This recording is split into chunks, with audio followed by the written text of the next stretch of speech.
Hey Bruce, hey Bruce, hey Bruce. This is Israelite Wake Up. This is our Friday night Q&A. We're doing a recap on the previous video that we made on Wednesday. And we're gonna do a moment of silence, prayer and this current events.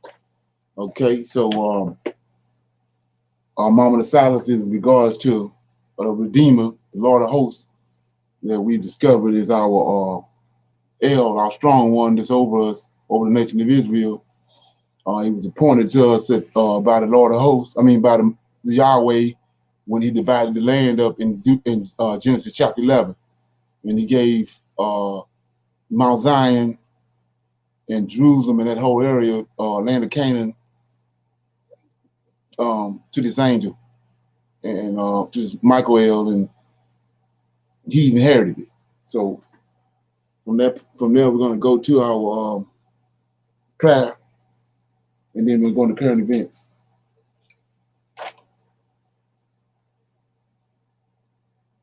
Oh Lord, we come before thee at this time. Lord, we have set this time apart at the beginning of the Sabbath day that you have given unto us for rest. We are thankful for the knowledge and the understanding that you have given unto us up until this point. We seek thy face on this Sabbath day, that you shower us with peace and enlightenment and a sense of togetherness. Oh Lord, we see thine hand in the affairs of the world. We know and understand that what you have spoken in the past will surely come to pass. Turn not thy face from us, but hearken unto this plea. Hearken, O Lord, and do. All praises to you. Okay. So with that being said, we at the current events. Anybody got anything they want to bring up about current events? Anybody got any comments on the previous show? What they thought about it? I have saw today that Connecticut has joined in with the airports of doing the COVID check. So Connecticut has started now. And I don't know if you all have been watching about this new strand of COVID that is in 3 different states now, which is California, Colorado, and Florida. Okay.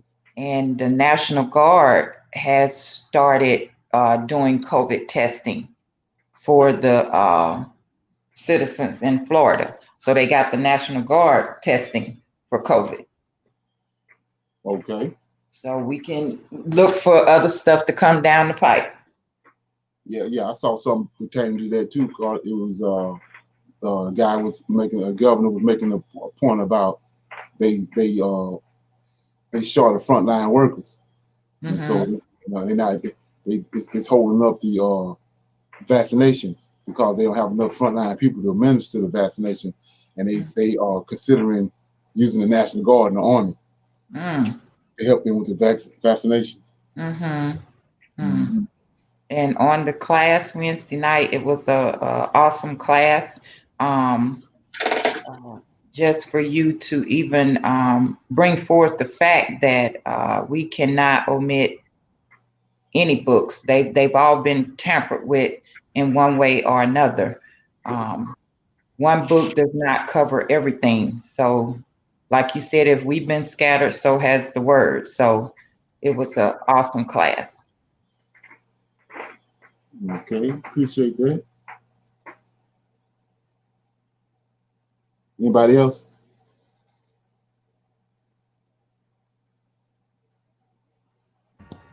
Yeah, I think that was some great information as well. informative. Okay. Yeah, it helps with the study that I try to study every day. And that's where I be getting some of my questions from too, is what I reread. I'm sure thousands of times already, but yeah, that was it. It was very informative. Thank you. Okay. Yeah. So I have been talking about how just from the understanding that we receive and the foundation that's been laid, you can pretty much, if you stay abreast to the news and stay up on your study, and then you can see everything unfolding. So I came across these two videos I was gonna play. I'm gonna play them, and like I said, you can see that we at that point don't know exactly when it's gonna happen, but we right on top of it. And this one right here is pertaining to uh, us returning to Africa. Jeremiah 29:14. Let me see, let me get this right.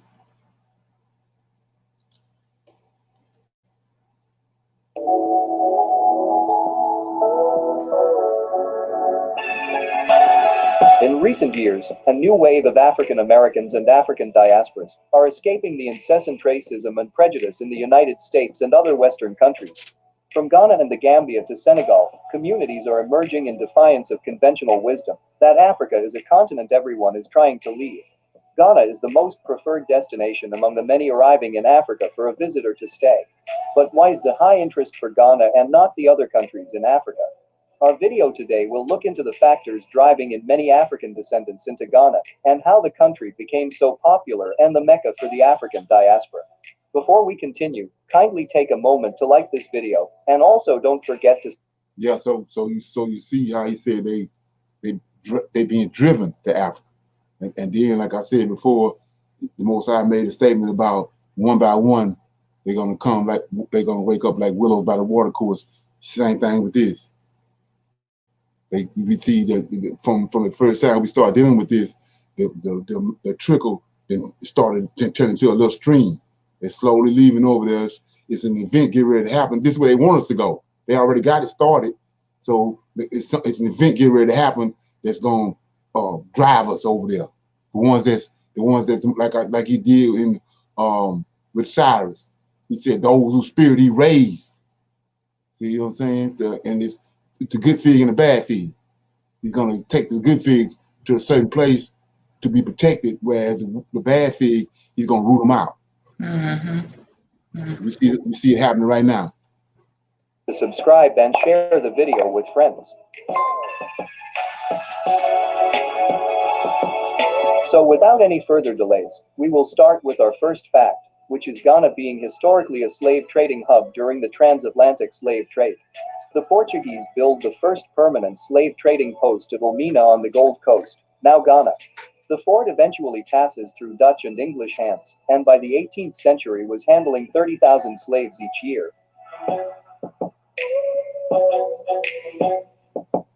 According to documented history, between 1650 and 1900, 10.2 million enslaved Africans arrived in the Americas from the 8 regions in Africa used for the slave trade. About 80% of the Africans who were enslaved and transported in the transatlantic slave trade went through the many castles and forts which can be found in Ghana. This comes as no surprise, since there are currently an estimated 40 slave castles, or large commercial forts built on the Gold Coast of West Africa, now Ghana, by European traders, which is the largest number found in any country in Africa.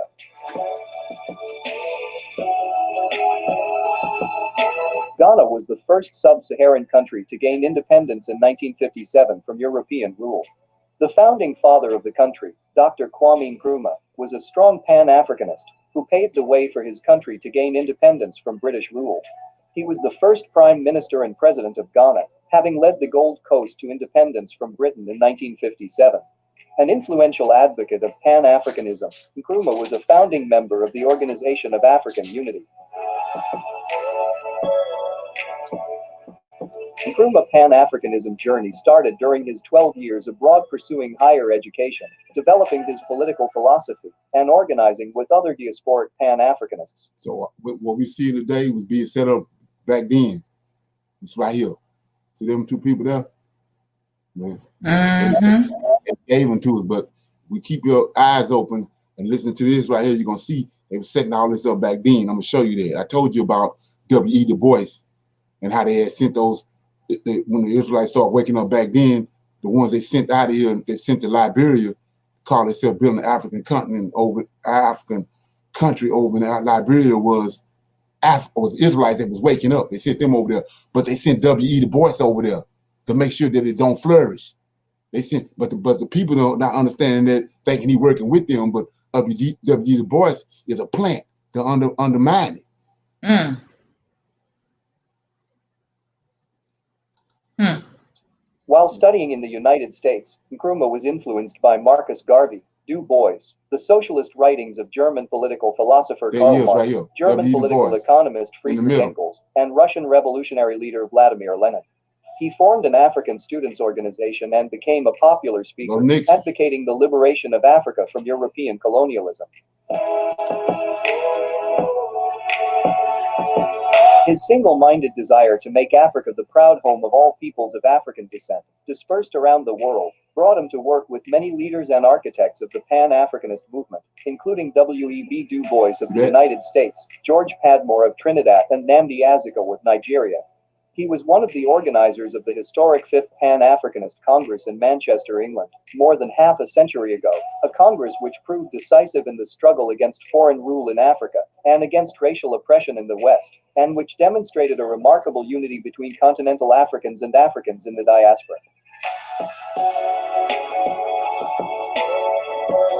Not only did he bring Pan-Africanism to its natural home when he returned to the Gold Coast after his sojourn in America and England to lead the independence movement, he also established and sustained until the end of his regime a link between the continent and the diaspora. After helping Ghana gain independence from British rule, Nkrumah made Padmore his advisor and invited the grand old man of Pan-Africanism, Du Bois, to live out his last days in Ghana. This invitation was also extended to Africans in the diaspora to come and live and help build the newly formed African country, Ghana. Nkrumah attempted to form the kernel of his pet dream, the United States of Africa, with Sekou Touré of Guinea, Modibo Keïta of Mali, and Patrice Lumumba of the Democratic Republic of Congo. After Nkrumah's death, his predecessor leaders in Ghana pursued his Pan-Africanism movement and still maintained Ghana as the central point of Pan-Africanism in Africa. Notable among these was the formation of the Pan-African Historical Theatre Festival, commonly known as Panafest, which was mooted by the late Afua Sutherland in the mid-1980s as a cultural vehicle for bringing Africans on the continent and in the diaspora together around the issues raised by slavery which remained suppressed. Ghana home for W.E.B. Du Bois Memorial Center for Pan-African Culture, which is a memorial place, a research facility and tourist attraction that was opened to the public in 1985. It is named in dedication to W.E.B. Du Bois, an African-American historian and founding father of Pan-Africanist, who became a citizen of Ghana in the early 1960s. Ghana also hosts the Diaspora African Forum, which is an African Union-endorsed non-profit organization opened on July 7, 2001, by former President of Ghana J.A. Kufuor. The Diaspora African Forum was and remains the first and only African diaspora organization in the world, with diplomatic status, enabling the organization to accomplish groundbreaking work in diaspora advocacy at the highest levels of government in Ghana and Africa in general. Ghana is the only African country which offers automatic resident permit to African descendant in a law passed 20 years ago and termed right of abode. The right of abode is akin to indefinite residence permit. According to the Ghanaian Immigration Act of 2000, the concept of right of abode under the immigration law is that a person having the right of abode shall be free to leave and to come and go into and from the country without let or hindrance. The holder is generally not subject to immigration control and may engage in work or employment without the need to obtain a work permit and leads to citizenship after a few years of stay in the country. This law has no doubt been a contributing factor in attracting many African descendants resettling in the country. Ghana first President Kwame Nkrumah officially invited African descendants to resettle in Ghana after the country gained independence in 1957. Although this wasn't much patronized back then, in recent years there has been an increasing number of Black Americans and Caribbean moving to Ghana. They see it as a place of opportunity, free of the stress of living while Black in America. According to available statistic from 2014, an estimated 3,000 African American and Caribbean descent were living permanently in Ghana. This figure is estimated to have increased to over 15,000 within the last 6 years, making Ghana currently the only country with the largest African diaspora community. In the year 2019, Ghana declared a year of return for African descendants around the world to mark 400 years since the first Africans enslaved were brought to the Americas. In a huge tourism push, the country brought in celebrities from Idris Elba and Naomi Campbell to U.S. House Speaker Nancy Pelosi and 12 members of the Congressional Black Caucus. The program helped promote Ghana's image internationally, and it is estimated that over 1 million people from the diaspora visited the country. The Ghanaian officials are building on that upswing with a 10-year program termed Beyond the Return, launched in June this year, to entice people to keep their talents and resettle in Ghana. These successful events have proven to be a great source of enticing many descendants seeking to return to Africa. According to Ghanaian officials, the country is making a pathway to citizenship easier for foreigners and reforming the visa process to make the country more accessible to travelers. It hopes to increase tourists' visits from 1 million to 8 million by 2027. Following the Ghanaian president call on the African diaspora to return home during the year of return, arrangements were made with local chiefs, who offers free lands for the new returnees to settle in the Ghanaian local communities. This initiative have attracted various diaspora groups building up eco-cities in various parts of the country. Popular among this initiative is the 5,000 acres of land offered for free by the Asebu town in the western region of Ghana for the formation of the Asebu Pan-African Village. Ghana is perhaps the only African country with a long, stable democracy and healthy economy. This makes the place a safe all-weather travel destination. The country is also one of the safest countries in Africa. While crime may be rampant in some other tourism destinations in Africa, it is an uncommon occurrence in Ghana, and visitors rarely have any problems, regardless of where they travel. Guns are illegal in Ghana, so gun violence is almost non-existent. The country is extremely hospitable to tourists. This is a country where tranquility prevails, even during the elections. All these makes the country attractive to many Africans in the diaspora who want to visit or resettle on the continent. In all of West Africa, there are only 5 English-speaking countries: Gambia, Ghana, Liberia, Nigeria, and Sierra Leone. Of these 5, if one wish for a safe country, stable democracy, and tourism infrastructure, then Ghana is clearly the place to travel. This has no doubt a contributing factor in attracting the many Africans diaspora who are often native English speakers. Ghana is certainly one of the most welcoming country in Africa, and Forbes magazine once ranked Ghana as the 11th friendliest country on earth. In 2017, Jumia Travel, an online travel service, also gave Ghana recognition for being among the most friendly nations on earth. There is no other country in Africa that is so welcoming and hospitable. Her people are truly the #1 attraction of Ghana. So there you have it. Those are some of the major factors attracting the African diaspora to Ghana. As Ghana is offering African Americans and the African diasporas the chance to move to Africa, with government officials telling them to come home and leave a place where they are not wanted, it is the wish of many that the other 53 countries in Africa will learn from the Ghana example and extend a welcoming hand to the estimated 400 million African descendants leaving across the globe, whose skills and monetary power can contribute and help speed development on the continent.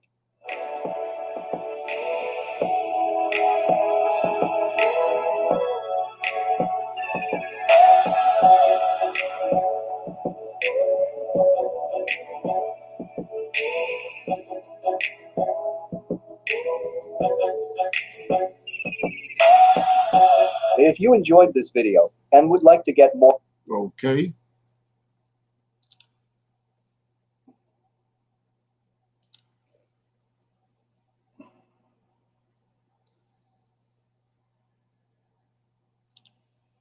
Okay. So, any comments on that?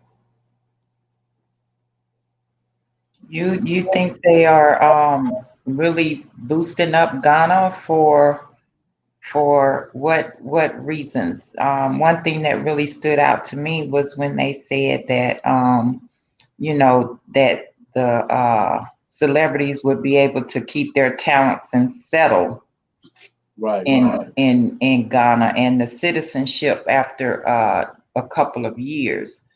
Right. But I see that they are back to really promoting Ghana, which is good. If I get there, I can make a move somewhere else. But I just think they're at this time really promoting Ghana for some reason.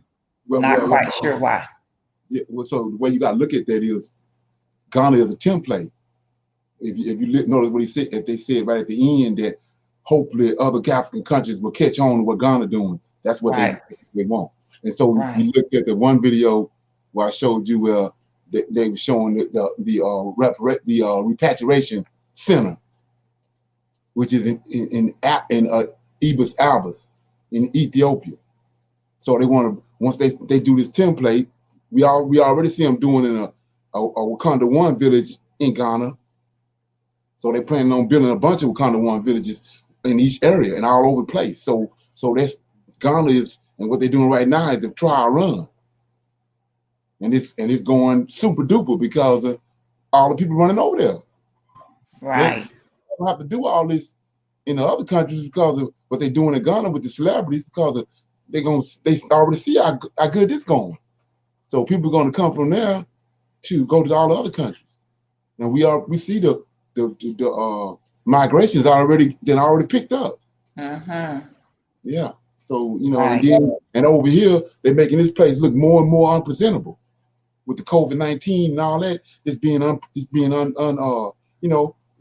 undesirable. Mm-hmm. So it's all kind of people over here right now, African Americans, Israelites that's already want to leave, but a lot of them don't have ways to leave. They holding all that off. It's like I say, it's like a controlled demo. All of a sudden, they're gonna open the doors up and make it accessible to leave. And then that's when it's gonna really happen. Mm-hmm. Yeah. So I made another statement. Anybody else got any more comments on the video? Yeah. So I was saying I was mentioning earlier about how when they went to Jeremiah prophesied to them in the book of Jeremiah. That was his whole objective. Jeremiah was brought about for that time, and you can use it in association with what we're going on now. But Jeremiah was brought to our fathers that was getting ready to go, our forefathers that was getting ready to go into captivity in Babylon, and so he told them go and build houses and vineyards, get married, have children, and all that, because you're gonna be there for 70 years, right? And then when they came out, it was Satan wanted them to raise their spirit. And we see right now, he's doing the same thing again right now. It ain't nothing new under the sun. So, Jeremiah told them they was gonna be there 70 years, and they was under the assumption that Nebuchadnezzar and Nebuzaradan and the Chaldeans is the one that brought them to Babylon. So they was under the assumption that Chaldeans was the one that was going to be delivered by the Chaldeans, but it's not the case. What happened was Cyrus came on the scene. It was a prophecy that he had already given them 400 years or so earlier that Cyrus was coming, but they didn't know when. And then all of a sudden, Cyrus showed up on the scene. The Persians, the Medes and Persians. So the Medes and Persians, the Chaldeans had them in captivity for 70 years, but the Medes and Persians and Cyrus released them. The Lord of Hosts came to Cyrus in a dream and told him all that he wanted him to do. Cyrus knew who he was, and Cyrus obeyed what he told him, and we was released. Well, I'm gonna show you something right here with the video. I was telling you how it's the Chinese and the Russians that are gonna release us. They didn't gave us all kind of signs. A couple of years ago, they lit the Empire State Building up with Chinese flag. Why would you do that in America? And China and Russia is hot on your heels trying to usurp this country. So why would you do that? So all these signs is showing you that America is not the power structure that's over America is not American. America ain't controlling that. You know. So let's look at this right quick. This will just happen. Somebody might have heard about it, but didn't understand what was going on. So here we go. Let me bring it up.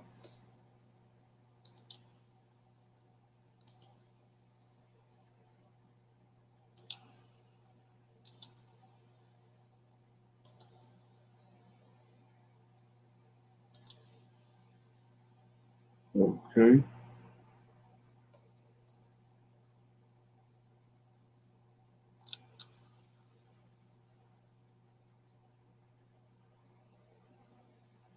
Let's see what's going on.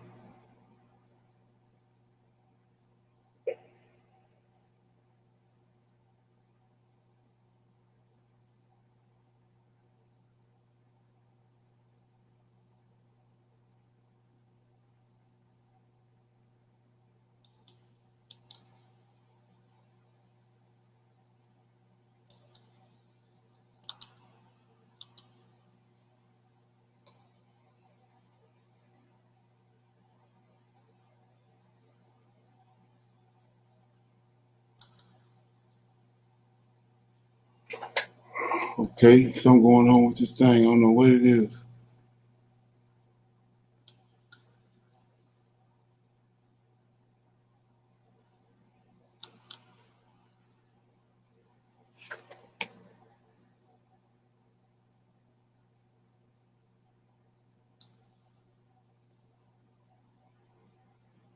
Yeah, something going on, man. I must have said the wrong thing.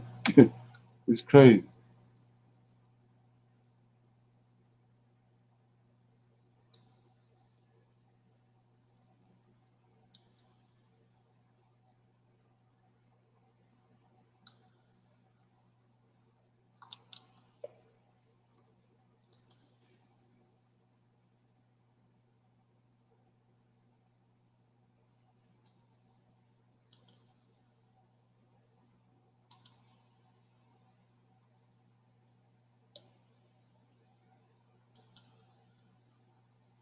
Yeah, can anybody hear me? Yes, we can hear you. Yeah, so they did something, man. I don't know what it is. I guess what I don't know. It must be this video, I guess. It's crazy. Whole screen just went flop. Mhm. I have to wait for a minute and see what happens. Can you go all the way out of it and then back in? No, it ain't never did this. It's totally it ain't doing letting me do nothing. Uh, Just it went dead.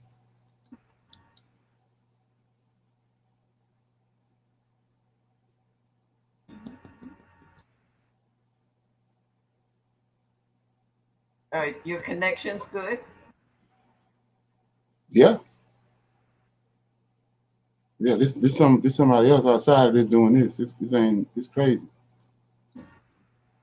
So yeah. So anyway, I'm just gonna talk until just it's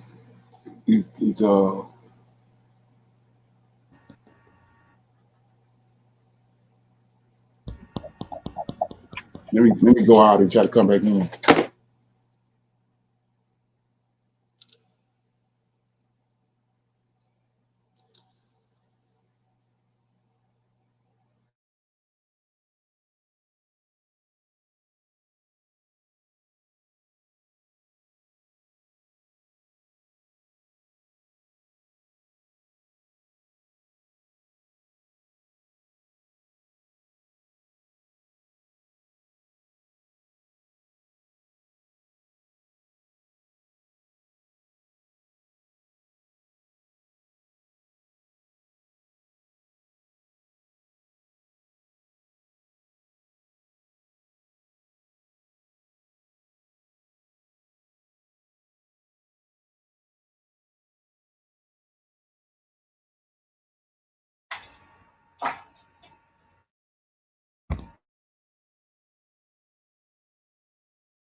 We can't hear the video.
International bipartisan group, the Interparliamentary Alliance on China, and that group's made up of 160 legislators around the world.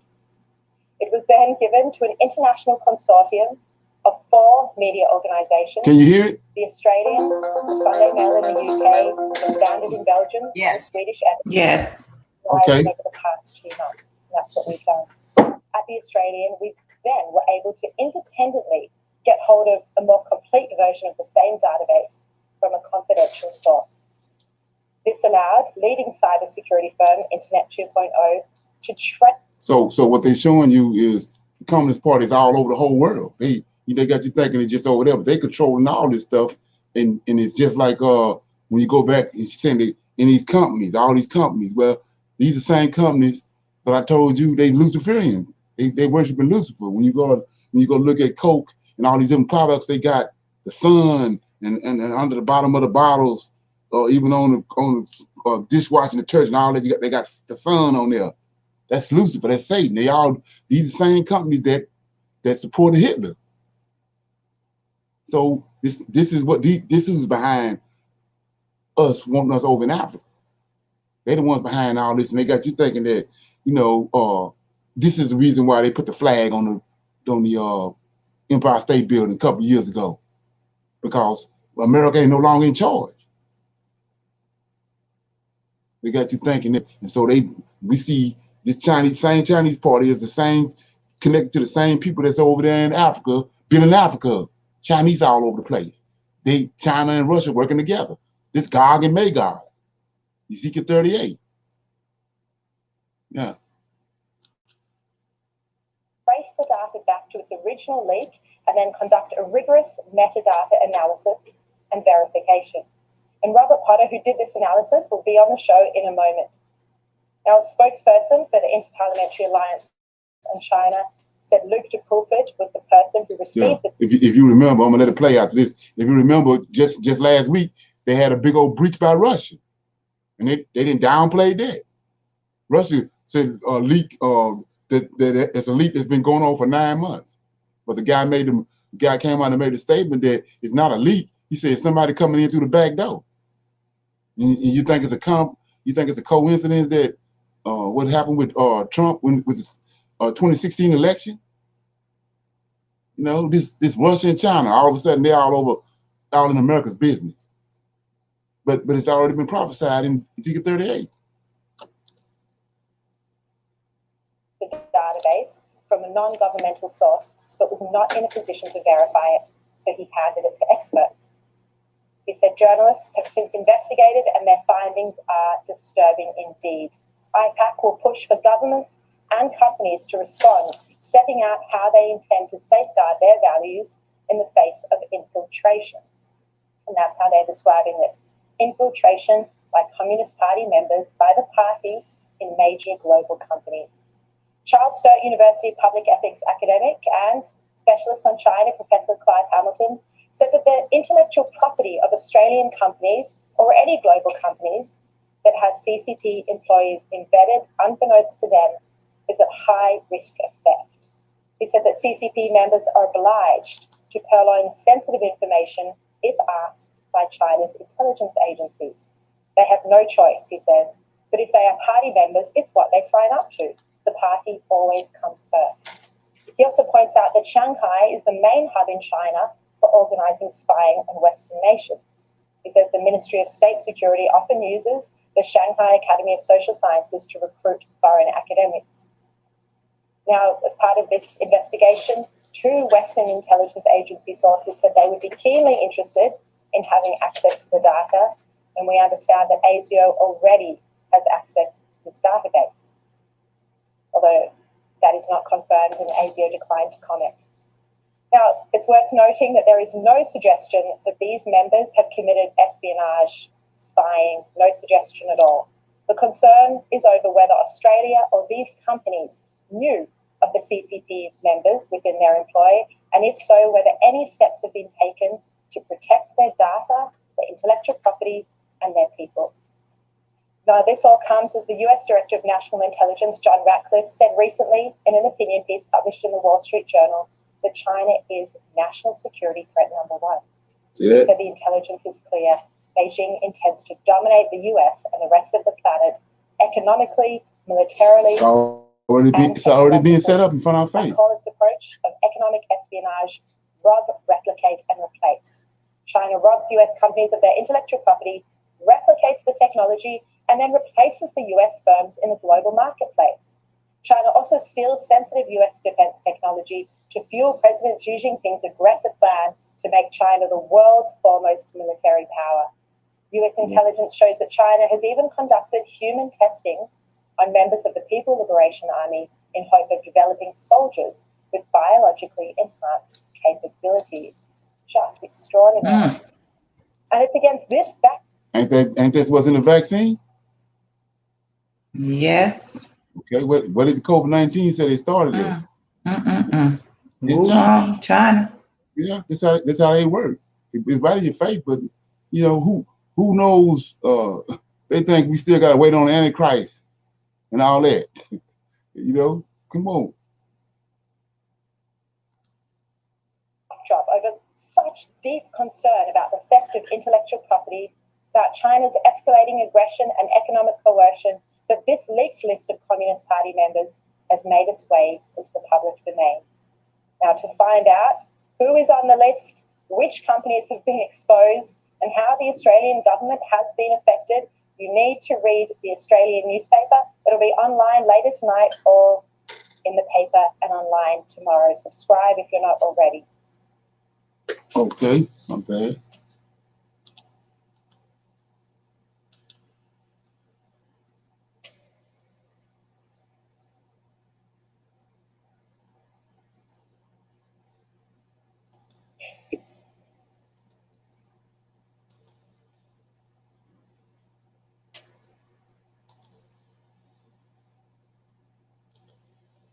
Okay, any comments on that?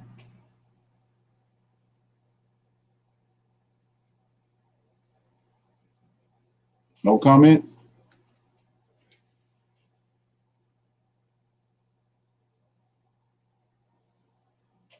Can y'all hear me?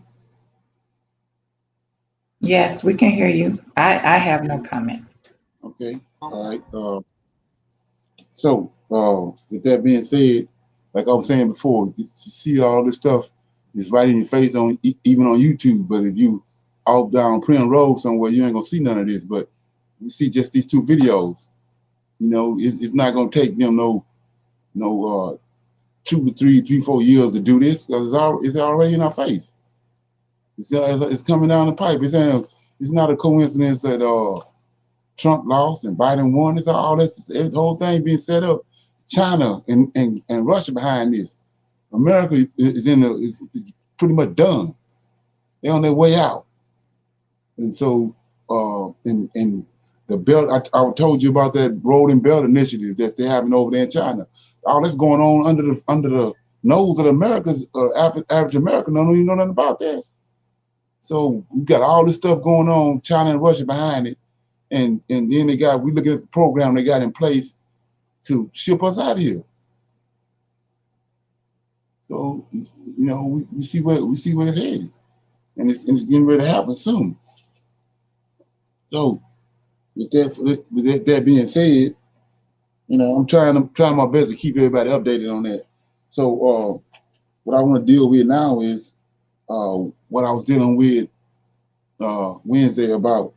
I'm gonna deal with this today and for the Sabbath class. I'm gonna deal with it pertaining to the Septuagint. It's believed to be that the Septuagint is this book that's not all of a sudden. It's a book that ain't been tampered with, and that it's the utmost leading authority on getting revelation from the Most High is through the Septuagint. So what I want to deal with now is I want to read Jeremiah 23 and 5 through 23, 5 through 8. Let me get.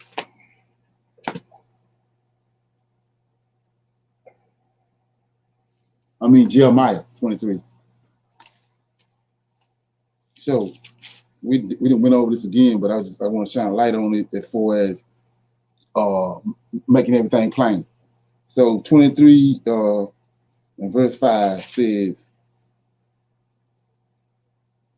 starting at verse 5 says, "Behold, the days come, saith the Lord." We just talked about Jeremiah. We started Jeremiah talking to the captives in Babylon. You can look at what's going on and compare it to what's going on today, but what's going on, the plot and all that is back then when Jeremiah lived, and he's talking to the captives and the Israelites that was living in Jerusalem and that area around during his time. So he says, "Behold, the days come, saith the Lord, that I will raise up unto David a righteous branch, and a king shall reign and prosper, and shall execute judgment and justice in the earth. In his days, Judah shall be saved, and Israel shall dwell safely, and this is his name whereby he shall be called, the Lord our righteousness." So I'm going to shine a light on this right here. So, like I said before, there's nothing new under the sun. They in captivity. They're going into captivity in Babylon. Jeremiah telling them right here that they're going to come out of that captivity. They're going to be saved. So it's already a redeemer there. You can't get saved or delivered without no redeemer there. Jesus ain't came on the scene yet, but it's a deliverer here, and we know who that is. It's the Lord of hosts. So it says, "Behold, the days come, saith the Lord, that I will raise up unto David a righteous branch, and a king shall reign and prosper, and shall execute judgment and justice in the earth." This king got to come up and got to be revealed before they come out of Babylon. We know who that is. That's Zerubbabel. He's the righteous branch that's coming out of David's lineage, because the Lord of hosts got a covenant with David. And we know this same thing got to happen now for us to get delivered. Same person that delivered us right here going to deliver us now. But the delivery we waiting on right now. So verse 6 says, "In his days," in the days of this king, which is Zerubbabel, "in his days Judah shall be saved, and Israel," the 10 tribes. We already went over this. "Shall dwell safely." That's the same thing we read in Ezekiel 38. We're going to be dwelling safely when Gog and Magog try to come up against us. So it says, "And we shall dwell safely, and this is the name whereby he shall be called, the Lord our righteousness. Therefore, behold, the days come, says the Lord, that they shall no more say, the Lord liveth, which brought the children of Israel up out of the land of Egypt. But the Lord liveth, which brought up and which led the seed of the house of Israel out of the north country, and from all the countries whither I have driven them, and they shall dwell in their own land. So let's look at that. So back then, they was driven out of Israel, and majority of them was in Babylon and different areas all around. The 10 tribes is over in Assyria. So just like now, we were driven out the land, and we've been scattered all over the place. You got to regather us. So the same situation right here. But to show you in plain sight who the deliverer is, it tells you, therefore, behold, verse 7, therefore, behold, the days come, says the Lord. See that? Lord. What Lord? The Lord of hosts. Not Jesus Christ. He says, therefore, behold, the days come, saith the Lord, Lord of hosts, that they shall no more say, the Lord of hosts liveth, which brought up the children of Israel out of the land of Egypt, but the Lord of hosts liveth, which brought up about and which led the seed of Israel, the seed of the house of Israel out of the north country. Now you got to go back to what these Christians been telling you, that there's going to be a nation that's going to come from the north. Well, this they ain't talking about now. You looking at Jeremiah, you trying to apply Jeremiah to back then. The person that came out of the north is the Chaldeans, and they put them in Babylon. So when he delivered them, they got to come from the north, come back to Jerusalem. They got to come from Babylon and from Assyria, from that area, and come back. This ain't pertaining to the day. So we're gonna keep going. Verse 9 says, "Mine heart." Now I'm reading this for a reason right here. "Mine heart within me is broken because of the prophets." So this is the Lord of hosts talking. He says, "My heart within me is broken because of the prophets. All my bones shake. I am like a drunken man, and like a man whom wine have overcome, because the Lord and because of the words of his holiness." So this Jeremiah that the Lord talking to, and he's constantly on Jeremiah, so he got Jeremiah shaking. 10, "For the land is full of adulterers, for because of the swearing of the land mourneth, pleasant things of the wilderness are dried up, and their course is evil, and their force is not right. For both prophet and priest are profane. Yea, in my house have I found their wickedness, saith the Lord." So let's look at this to shine a light on it, because this is gonna all come together by the time I finish this. So I showed you in Isaiah 53 that Levi, the priesthood and the Levites and the Aaron seed is the suffering servant, because they seen this to teach and to guide Israel is on their shoulders. And if they don't teach the people and do righteous and tell them what the Lord does say the Lord, then and if people go astray, they the ones gonna suffer. They're the suffering servant. So notice right here, in verse, I'm reading verse 9 all the way to I'm gonna stop at 19. It says, "My heart within me," I'm in verse 9, "my heart within me is broken because of the prophets." See that? It's because of the prophets, right? "All my bones shake. I am like a drunken man, and like a man whom wine have overcame, because the Lord, because of the words of his holiness. For the land is full of adulterers, and because the swearing of the land mourneth, the pleasant places of the wilderness are dried up, and their course is evil, and their force is not right." For look what who he's dealing with. He ain't talking about Naphtali or Dan or none of the other tribes. He says, in verse 11, "For both the prophets and the priests are profane. Yea, in my house have I found their wickedness, says the Lord." See, he's not talking, he's talking to the suffering servant, the one that's responsible for sin.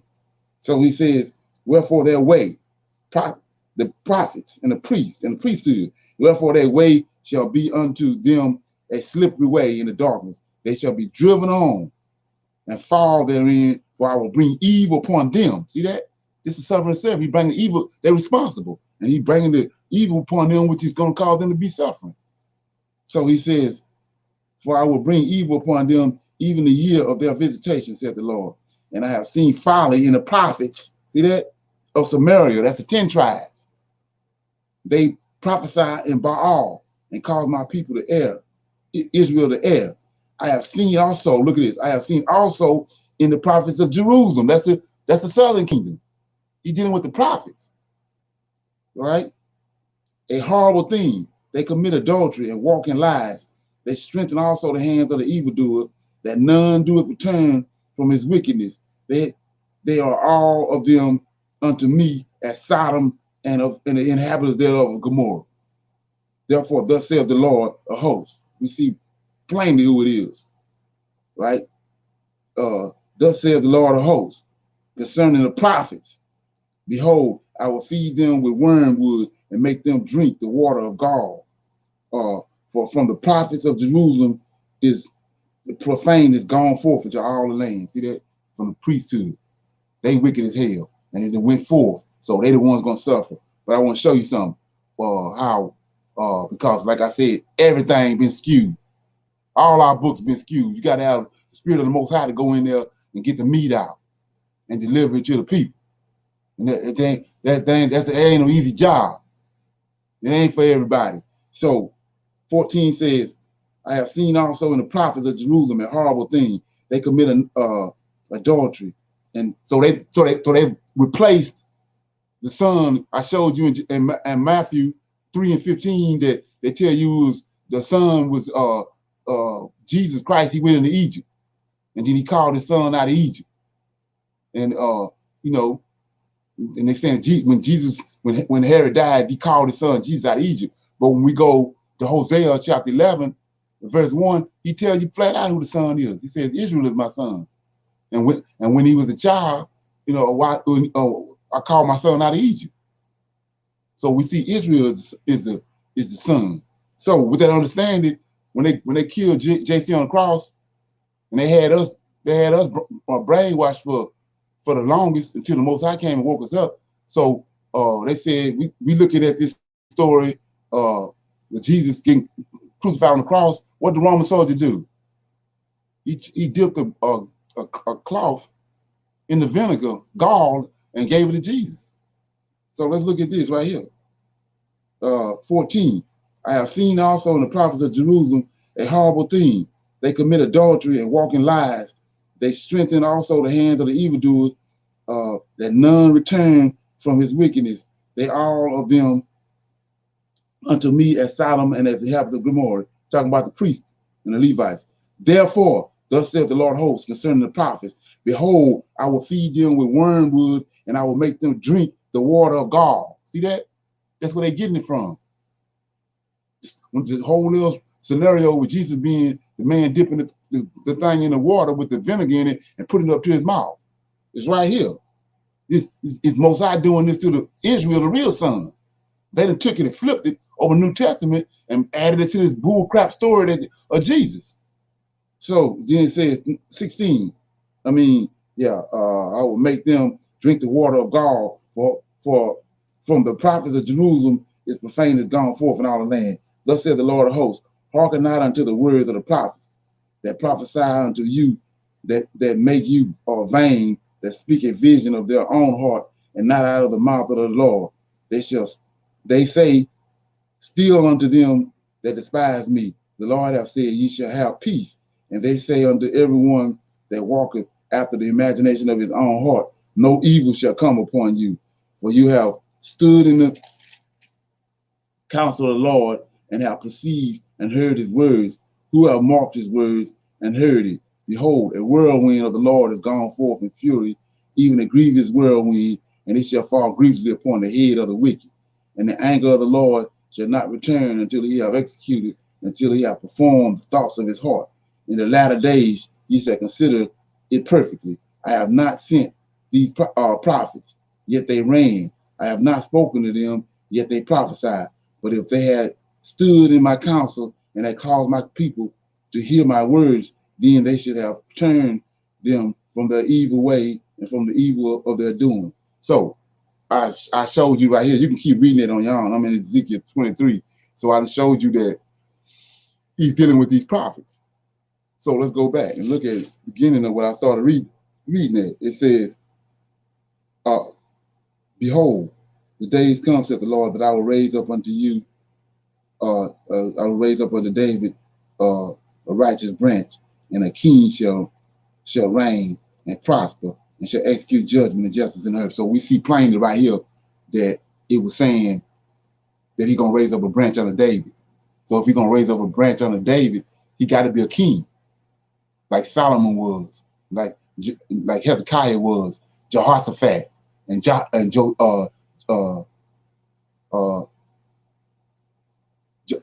think of his name, Josiah, just like Josiah was. They was all branches out of David. So if they branches out of David, they princes, they kings. They became kings. So let's go to the Septuagint. We see right here clearly, verse 5, this righteous branch is out of David, so he got to be a king. So let's look at it. I'm in Jeremiah 23 in the Septuagint, and it says 23 and 5, same as in the King James. It says, let me get it. Behold, the days come, says the Lord. I just read this. When I will raise up unto David a righteous branch, and a king shall reign and understand and shall execute judgment and righteousness in the earth. We know that's Zerubbabel. In his days shall Judah, in his days both Judah shall be saved and Israel shall dwell securely. And this is his name, which the Lord shall call him, Josadak, among the prophets. See that? So I just read to you from in Jeremiah 29 to 18 that he had a problem with the prophets. And in Jeremiah in 23 and 5 says in the King James that he's gonna raise up a righteous branch under David, right? And he also says right here he's gonna raise a righteous branch up in the Septuagint, but he says his name gonna be called Josadak, right? Let's look at that. So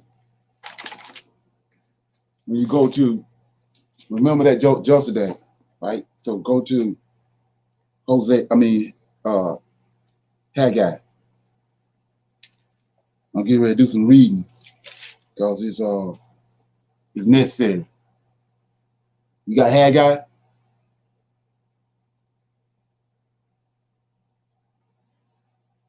Everybody got Haggai?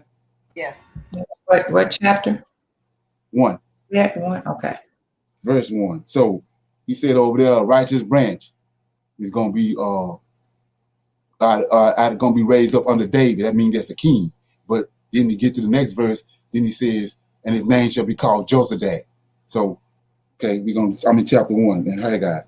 Haggai, all these minor prophets was in Babylon with Zerubbabel. They came out of Babylon with Zerubbabel. So chapter 1 says, in the second year of Darius, the king, in the 6th month, in the first day of the month, came the word of the Lord by Haggai, the prophet, unto Zerubbabel. We know who that is. This is the righteous branch that he's talking about in Jeremiah 23 and 5. He said, behold, he's going to raise a branch up under David. It's Zerubbabel, the son of Shethel, governor of Judah. So Zerubbabel came out of Shethel.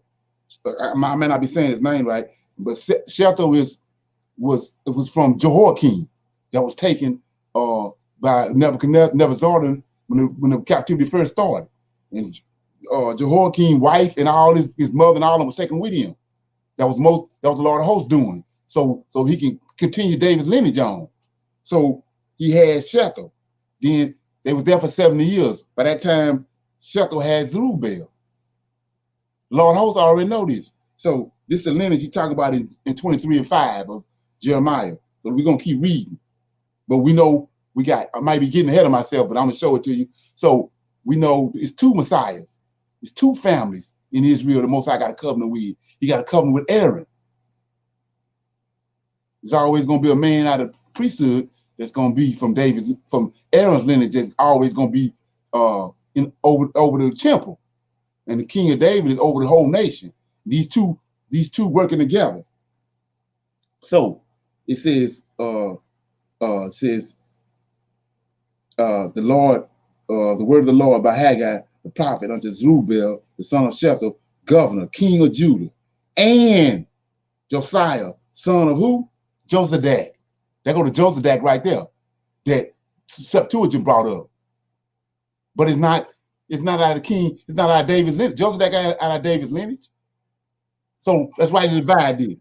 So it says that thus speaketh the Lord of hosts, saying, this people, okay, he said, the high priest, speak to Joseph, the high priest, saying, thus speaketh the Lord God of the Lord of hosts, saying, this people say the time is not come. The time of the Lord's house shall not be built. So see, the 70 years is almost up. It's time for the Lord's house to be built. That's why he brings the Persians on the scene and brings Cyrus on the scene to overcome the Babylonians, to send them back. The 70 years is up. But he got to raise up these two men, one from David's lineage and one from Aaron's lineage. And Joseph is out of Aaron's lineage, out of priesthood. So it says, then came the word of the Lord by Haggai the prophet, saying, it is time for you, O ye, to dwell in your sealed houses, and this house lie waste. Now therefore, thus says the Lord of hosts, consider your ways. Ye have sown much and bring in little, yet ye eat, but ye have not enough. Ye drink, but ye are not filled with drink. Ye clothe you, but there is none warm, and he earned thy wages. Let me see. He that earneth wages to put them in a bag with holes in it. Thus says the Lord of hosts, consider your ways. Go up to the mountain and bring wood and build a house, and I will take pleasure in it, and I will be glorified, says the Lord. So he called these two men out right here. Zerubbabel from David's lineage and Joshua from the high priest lineage, which his father is Josadak. Joshua father is Josadak, who he mentioned in Jeremiah 23 and 5.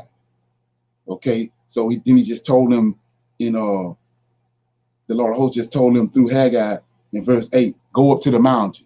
What mountain? They in Babylon. He telling them to go back to the Mount Zion.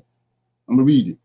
Go up to the mountain, Mount Zion, and bring wood and build a house, build a temple, Zerubbabel temple.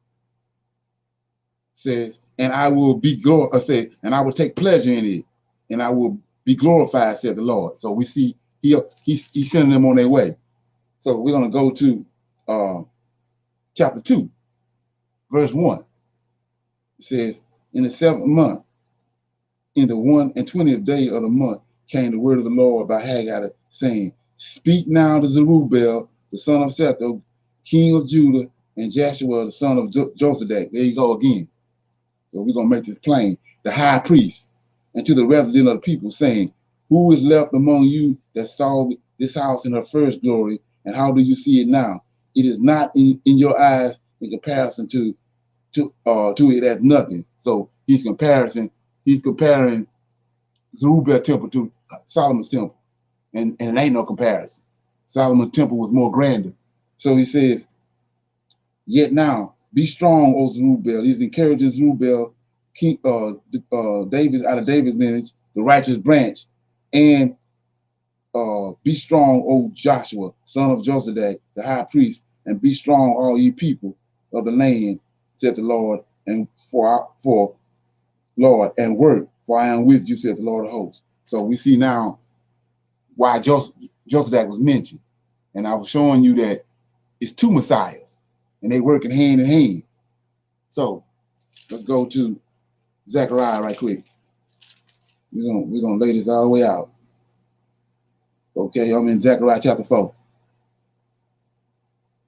And like I said, Zechariah is in Babylon also with Zerubbabel. Haggai in Babylon. There's no way they can prophesy this if they wasn't there.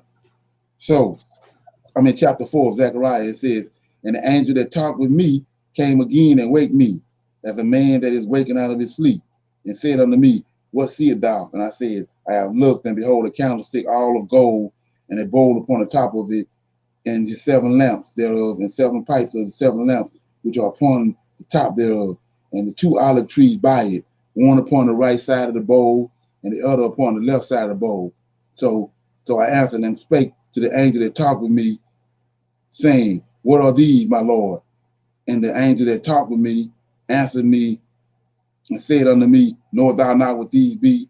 And I said, no, my Lord. Then he answered me and spake unto me, saying, this is the word of the Lord unto Zerubbabel, saying, not by might, nor by power, but by my spirit, said the Lord of hosts. Who art thou, O great mountain? Before Zerubbabel, thou shalt become a plain, and he shall bring forth the headstone. Therefore, with shouting, grace, grace unto grace. Moreover, the word of the Lord came unto me, saying, the hands of Zerubbabel have laid the foundation of this house. His hands also shall finish it, and thou shalt know that the Lord of hosts have sent me unto you. So we see right here that he said he's going to raise up a righteous branch in Zechariah 23:5 unto David. And here he is right here. So he's running the whole shebang in Jerusalem with the auspices and commandments from the Lord of hosts. And the high priest is over the temple, and he's subject to David. David's rulership and David's sons. The high priest subject to them, so they both working together. So we're gonna see that in a minute. So it was mentioned that the book of Enoch was is a fairy tale, but the book of Enoch tells us that it's 7 holy ones that was created before anything was created. So let's look at it. I mean, verse 10. We didn't identify the 2 messiahs. So I mean, Zechariah 4:10.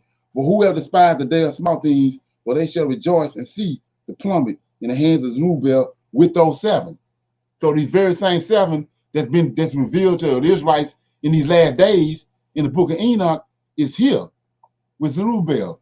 They're the ones behind the scenes, assisting Zerubbabel to bring about the prophecy that the Lord of hosts gave them to rebuild the temple. So we don't know who these 7 is in the Tanakh, because it ain't explained to us. So what we've been doing for the last 2,500 years, 3,000 years, is reading over this, because we ain't had a clue what's going on. So anyway, so he says, they are the eyes of the Lord which run to and fro through the whole earth. Down verse 11. Then answered I and said unto him, what are these 2 olive trees upon the right side of the candlestick and upon the left side thereof? So when I started out, I showed you where the Most High had to identify the 2 messiahs, the 2 anointed ones, one from David's lineage and one from Aaron's lineage. So he asked Zechariah right here, who are these 2 olive trees upon the right side of the candlestick and upon the left side of the candlestick? And for those that don't know what the candlestick is, it's the menorah. It's in the Holy of Holies. And these 2 anointed ones have to go in there once a year on the Day of Atonement and they got to work together, and they got to atone for all of Israel's sins. They can't be at odds with each other. They're working together. So I'm in verse 12. And I answered again and said unto him, what be these 2 olive branches, which through the 2 pipes, 2 golden pipes, empty the golden oil out of themselves? And he answered me and said, knowest thou not what these be? And I said, no, my Lord. Then said he, these are the 2 anointed ones that stand by the Lord of the whole earth. So let's break that scripture down. And so it's 3 beings in this situation. The 2 anointed ones is Zerubbabel and Joshua, I just told you. And the Lord of the whole earth is the Lord of hosts. He comes in the Holy of Holies once a year. And these 2 anointed ones got to go in there, and they got to atone, sacrifice, make sacrifices and atone for Israel's sin once a year. So we see that's been broken down. So let's go to okay. Let me find this right quick. I want to make this plain. I'm in Jeremiah 33. I want to expound on these 2 anointed ones right quick. Notice I'm in Jeremiah 33. So I'm in Jeremiah 33. It says, Jeremiah told them they was going into captivity in Babylon, and he also told them they were going to come out after 70 years. And we see now they're on their way out because he done raised up the 2 anointed ones. So I'm going to shine a light on these 2 anointed ones to make everything plain.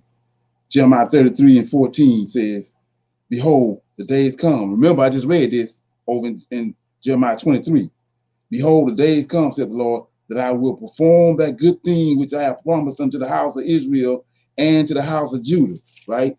What's that good thing? A son is always given. Isaiah 9:6. A son is always given. Who? David. And the government is on that son's shoulder. There's always a righteous seed given. It says, in those days and at that time, I will cause the branch of righteousness to grow up unto David, and he shall execute judgment and righteousness in the land. We know who that is. That's Zerubbabel. In those days shall Judah be saved, and Jerusalem shall dwell safely. And this is the name whereby she shall be called the Lord our righteousness. So he's talking about Jerusalem and Zion.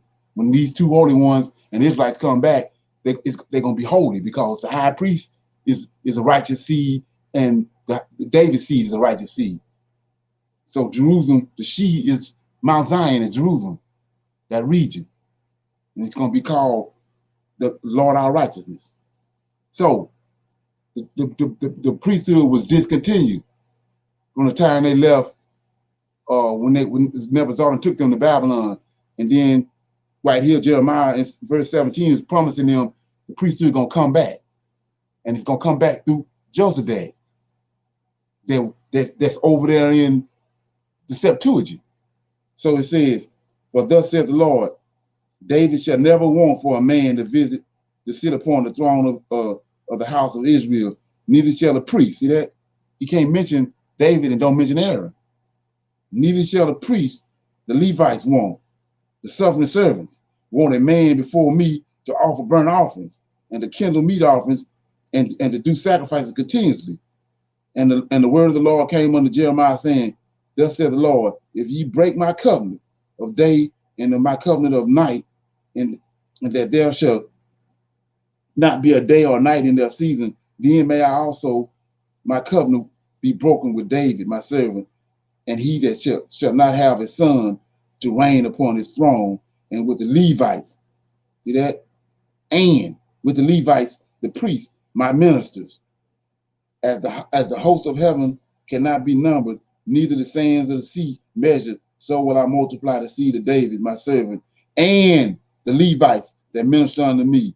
Moreover, the word of the Lord came unto Jeremiah, saying, consider thou not what this people have spoken, saying, these two families which the Lord hath chosen, he have even cast them off. Thus they have despised my people, and they shall be no more a nation before them.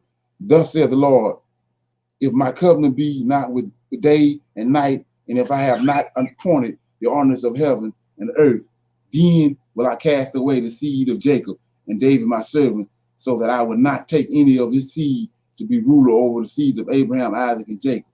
For I will cause their captivity to return and have mercy on them. So we see right here these two anointed ones, and we see how that through what these people do, not only they didn't skew the Tanakh, they didn't skew the Septuagint too, because they got you when you read that and they mention Joseph, they got you thinking that that's the righteous branch that he raising up. Yeah, it is, but it ain't the righteous branch out of David. The righteous branch out of David is Zerubbabel, and he came through Shetham, and Joseph is dealing with the priesthood, and Joshua came out of him. So, like I said before, the Most High cast off the nation of Israel. Nation of Israel, the one is responsible for writing all these books. So the enemy, not only did they attack Israel and cast in and discombobulate them, they discombobulated the scriptures. But guess what? The Most High promised in the last days he's going to raise up saviors. He's going to raise their spirit up, and he's going to be able to rightly divide his word. You go in and find it, get the meat out, and break it down and make it plain. Right. Okay, so and I have to say that, I have to keep saying that, and it ain't for everybody. Okay? So let's look at it. We're gonna keep going. So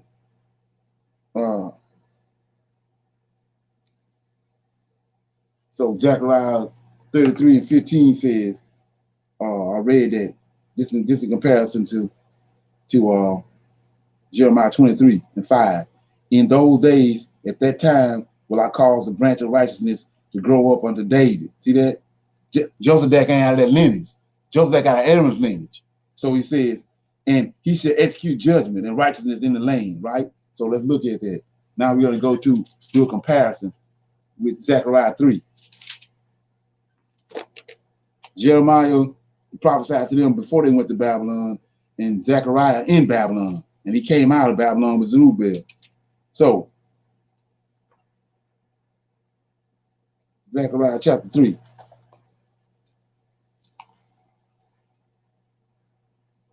Chapter 3, verse 8 says, I'm going to read all of it, go up to 8, so, and he showed me, right? We know who the two anointed ones is. Joshua, that's out of Josadak. Josadak is his father. He the high priest. And Zerubbabel come out of David lineage. He the righteous branch. The Joshua is subject to him. Says, and he showed me Joshua, the high priest, standing before the angel of the Lord, and Satan standing at his right hand to resist him. And the Lord said unto Satan, the Lord rebuke thee, O Satan, even the Lord that have chosen Jerusalem rebuke thee. Is not this a brand plucked out of the fire? What brand? It's out of Josadak, out of Aaron's lineage. Is this not a brand? Is Joshua not plucked out of a righteous branch that's come out of Aaron's lineage from Josadak, right? So he says 3. Now Joshua was clothed with filthy garments and stood before the angel. So let me hold that right there. So hold that. It says Joshua, because they've been cast off. They've been in Jerusalem for 70 years. His garment and all that ain't his garment ain't right. It ain't looking right. So let's go to Isaiah 53 right quick. I'm gonna multitask. Make this plain.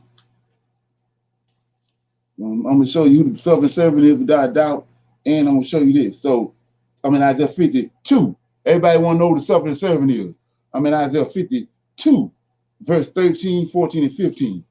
So the Most High said he's gonna always multiply the Levites and Aaron's lineage. So it's a bunch of them.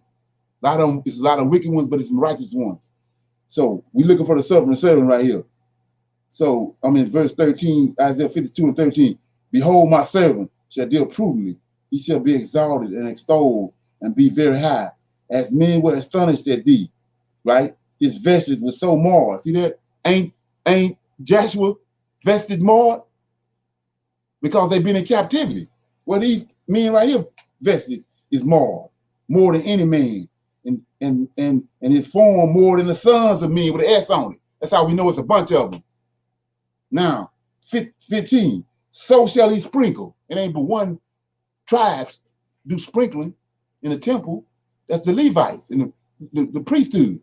So he says, so shall he sprinkle many nations, and the kings shall shut their mouths at him, so that which had been told them shall they see, and that which they had not heard shall they consider. So we got Israelites in the same predicament.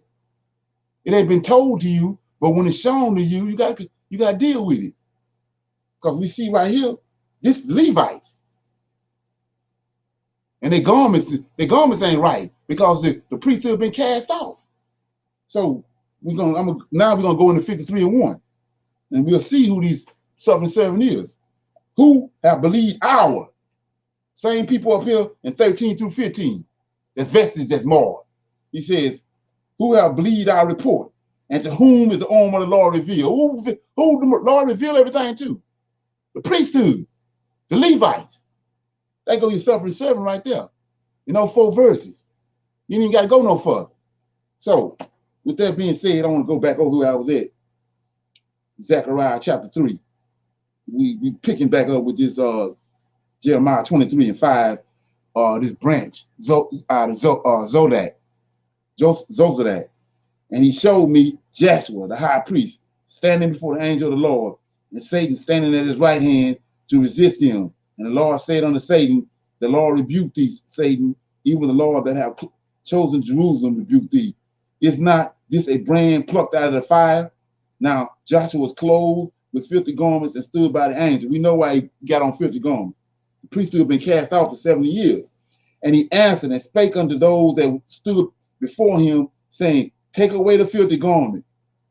That's these other 6 angels there. The Lord of hosts there and these other 6. The hidden ones. That's in Isaiah, that's in Psalms 83. Says, and he answered and spake unto those that stood before him, saying, take away the filthy garment from him. And unto him he said, behold, I have caused thine iniquity to pass from thee, and I will cause thee to make a change of garment, a change of remnant. And I said, let them set a fair measure upon his head. So they set a fair measure upon his head and clothed him with garments. And the angel of the Lord stood by. And the angel of the Lord protested unto Joshua. So we're looking for this righteous branch that we started out with in Isaiah, in Jeremiah 23:5. He was promised them he's going to raise a righteous branch out of David's lineage up into them. We know now that there's 2 messiahs. One of them over the temple, which is the high priest, and the king, David, the high priest subject to the king. So he just cleaned up Joshua, the high priest. Well, the seed of David is over Joshua. So look what the angel do in verse 6. And the angel of the Lord protested unto Joshua, saying, thus saith the Lord of hosts, if thou wilt walk in my ways, and if thou wilt keep my charge, then thou shalt also judge my house. What house? The temple, because he the high priest.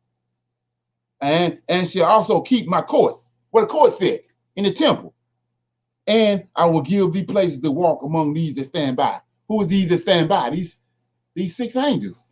7 of them there. That Tanakh don't tell us about. But the book of Enoch does. Right? So, 8. Hear now, O Joshua, the high priest, thou and thy fellows, the Levites, and the priesthood, that set before thee, for they are men wondered at. For behold, I will bring forth my servant the branch. Now he got to bring forth the branch. See that? So, for behold, the stone that I have laid before Joshua, right? The stone to the temple. They got to go back and rebuild the temple. Upon one stone shall be 7 eyes. That's these 7 angels. Again, behold, I will engrave the engravings, therefore, and the Lord of hosts, said the Lord of hosts, and I will remove the iniquity that the land in one day. In that day, says the Lord of hosts, shall ye call every man his neighbor under the fig tree. So what's the fig tree? Zion. Zion is the fig tree. Zion is also the vine, but in this particular instance, the fig tree is Jerusalem, Zion. So he's going to bring all of Israelites back to Zion. So let's look at this right quick while we're here. We went up here. Keep in mind the New Testament and the story about JC. So he says, and JC had to die on the cross. So that means that he was overseen. If he died on the cross, then he had to be overseen. The testee gotta be sacrificed in order for the testament to come forward. Is what these wicked Israelites tell us. So it says 4. Zechariah chapter 3, verse 4. And he answered and spake unto those that stood by him, said, take away the filthy garment from him. And unto him he said, behold, I have caused thine iniquity to pass from thee.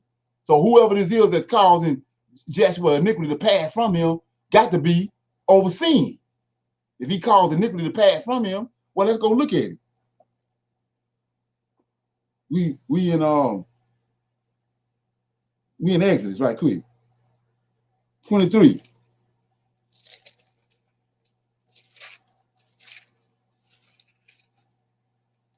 This understanding, this revelation ain't coming out of Tanakh. Our forefather Enoch, when the Most High brought him up and gave him a book, is where our revelation comes from. So it says, 23 and 20, behold, I send an angel before thee to keep thee in the way, to bring thee into the place which I have prepared. Beware of him, obey his voice, provoke him not, for he will not pardon your transgressions. They go to person overseeing right here.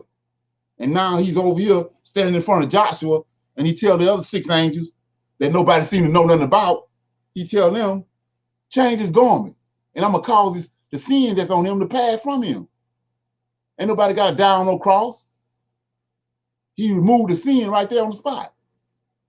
So now we get back over here in verse 9. The same angel, the Lord of hosts, the Redeemer of Israel, Michael, the archangel, Daniel chapter 12, verse 1, it says, for behold, the stone that I have laid before Joshua, upon one stone shall be 7 eyes. Behold, I will engrave the engraving thereof, saith the Lord of hosts. He's telling you exactly who it is. You ain't got to fumble with it. So he says, saith the Lord of hosts, and I will remove the iniquity of the land in one day. JC ain't nowhere in sight. So the 70 years is up, and he removed the land. He removed the sin from the land as soon as the 70 years was up. Okay? So I'm gonna honk right there and get some questions. Anybody got any questions, comments?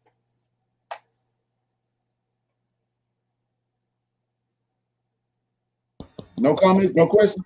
You said that was Ezra 12 and what? What's that? Yeah, you said that was Ezra. Did you say 23 and 12? That was Exodus. Oh, Exodus. I'm sorry. Yeah. Thank you. Okay. So I explained who that Joseph was in Septuagint, but you gotta know that's been skewed. So I'm breaking it down and making it plain. Joseph is out of the priesthood, so he can't be the righteous branch out of David that's been promised to them, that's going to be raised up at the end of their 70 years. Is Joseph is out of the priesthood, which is out of Aaron's lineage. Right. So anyway. So I don't know if I read this or not. Let me see if I read this. Yeah. So he was told in Zechariah chapter 3 to take the filthy clothes off him and put a mitre on his head and then put a crown on top of the mitre. Well, let's go and look and see where the crown came from. Chapter 6 of Zechariah, verse 9. And the word of the Lord of hosts came unto me, came to Zechariah. Take of them of the captivity, in case you're wondering when the time frame of this is. This is captivity in Babylon. Even Hediah, Tobijah, and Jediah, which are come from the Babylon, and come down the same day and go into the house of Josiah, the son of Zephaniah, then take silver and gold and make crowns. 2 crowns, because it's two messiahs, and set them upon the head of Josiah, right? Son of Joseph. In case you're familiar with it. Son of Joseph, the high priest. So the crown ain't just come out the blue. They ain't dig it up out the ground. He had them make 2 crowns.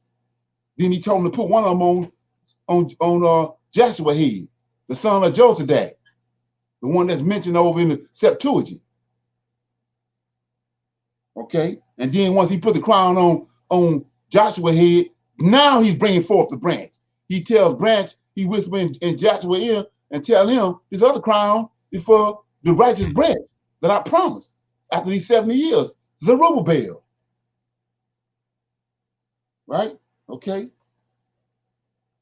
And like I said, if the Most High don't send somebody, how in the hell is you going to get this understanding? Okay? So let's look at it.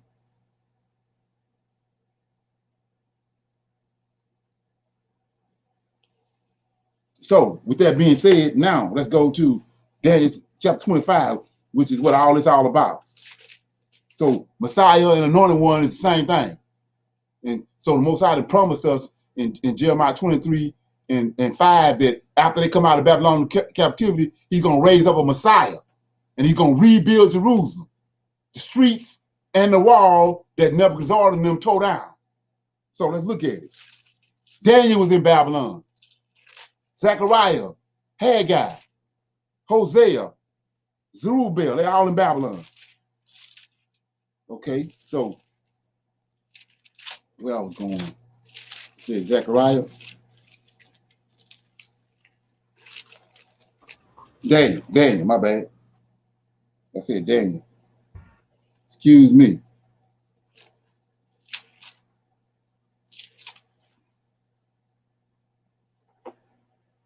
Daniel chapter 9, verse 25. We're gonna make this plain. So Daniel 9:25. Know therefore and understand that from the going forth of the commandment to restore and build Jerusalem, Cyrus did that. He sent out the commandment. And then it says to build Jerusalem until the Messiah. Zerubbabel, the Messiah. Right? The prince the prince that shall until the prince, the Messiah, the prince shall be 7 weeks, 62 weeks, and the street shall be built again, and the wall in troublesome time. So a whole nother understanding is being brought forth. And it all culminates at Daniel 9:25. And it got nothing to do with the New Testament, none of that. So like I said, I'm gonna move forward. So it says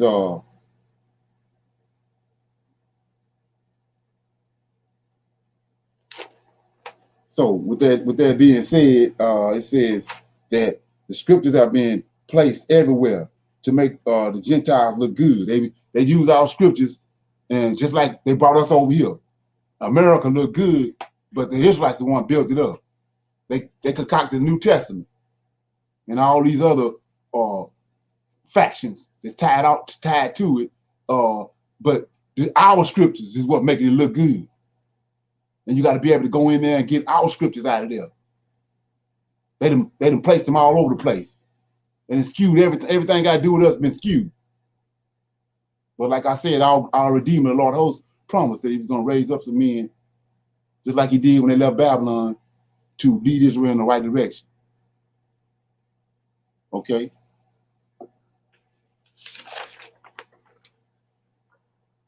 So anybody got any questions or comments on that?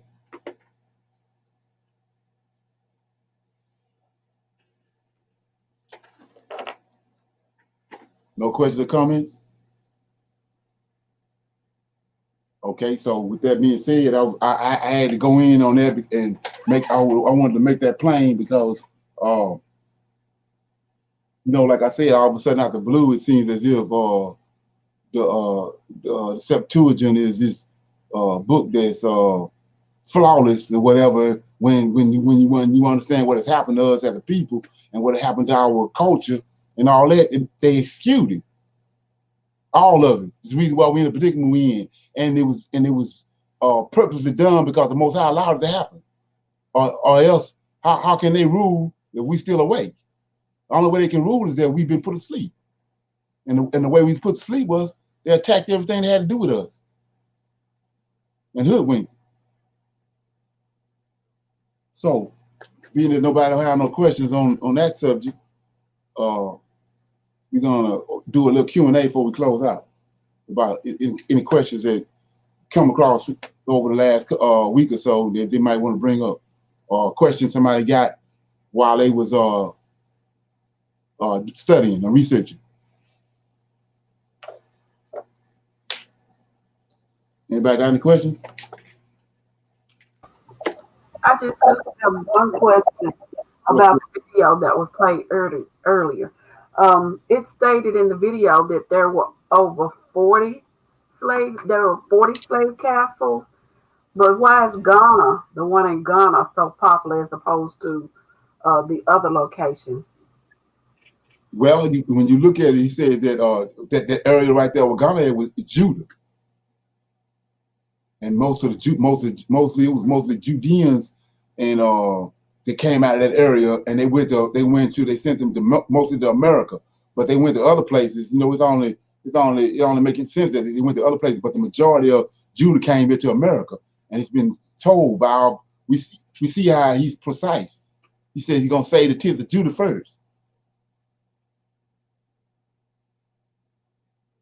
And matter of fact, it was Judah, Benjamin, and Levi, the southern kingdom, that was scattered. Them the ones the head got scattered. The 10 tribes, most of them in Africa.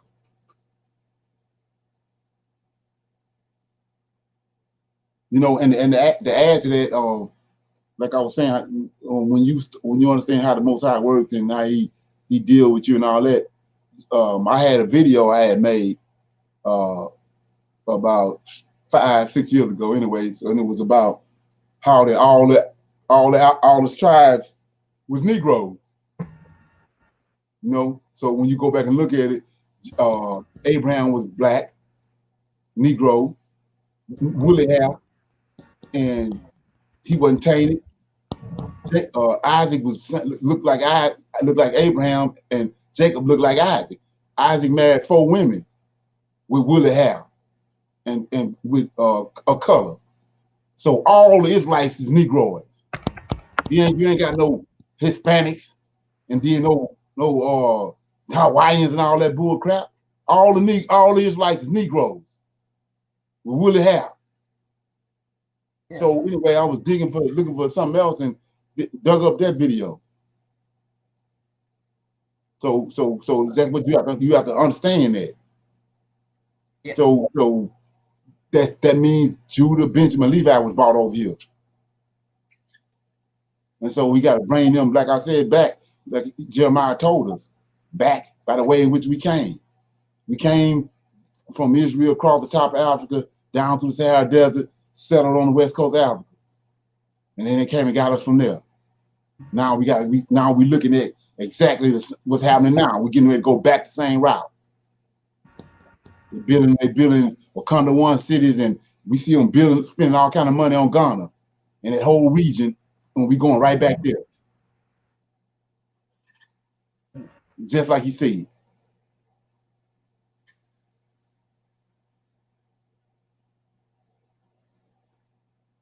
Did that answer your question? It did. It did. And I also just want to make a comment. I'm glad to see that they do have those English speaking, those states that speak English over there. Yeah, it's not a coincidence. That's the hand of the Most High. There ain't no coincidence. Yeah, that's how he works.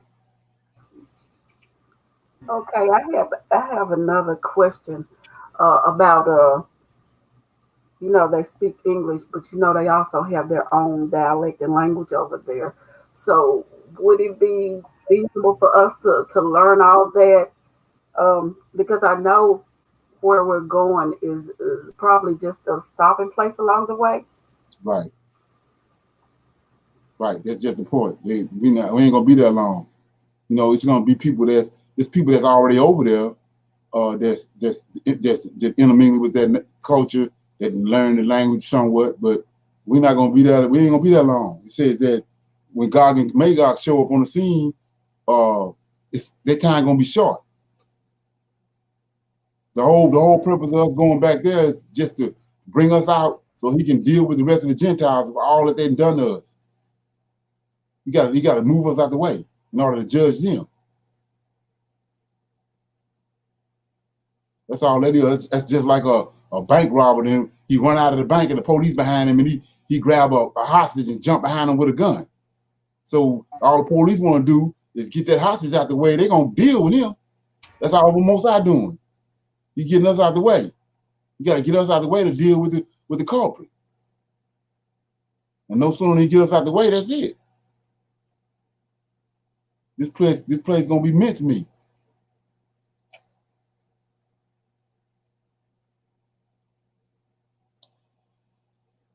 Anybody else? Yes.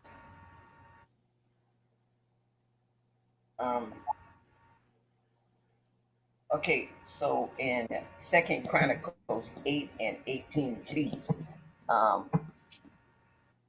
What's the significance of them mentioning that it was 450 talents of gold Solomon's servants bought him from Ophir?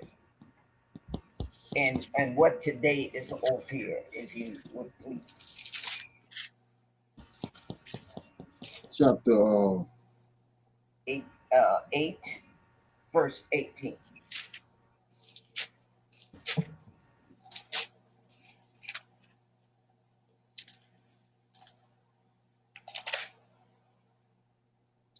Okay, he says, then went Solomon to Eda, Gabra, Eloth, and the seaside in the land of Edom, and Horam sent him by the hands of his servant ships, and servants had the knowledge of the sea, and they went with servants of Solomon to Ophir, and took thence 450 talents of gold and brought them to King Solomon. Well, if you look at the let's go here right quick. If you look at Genesis,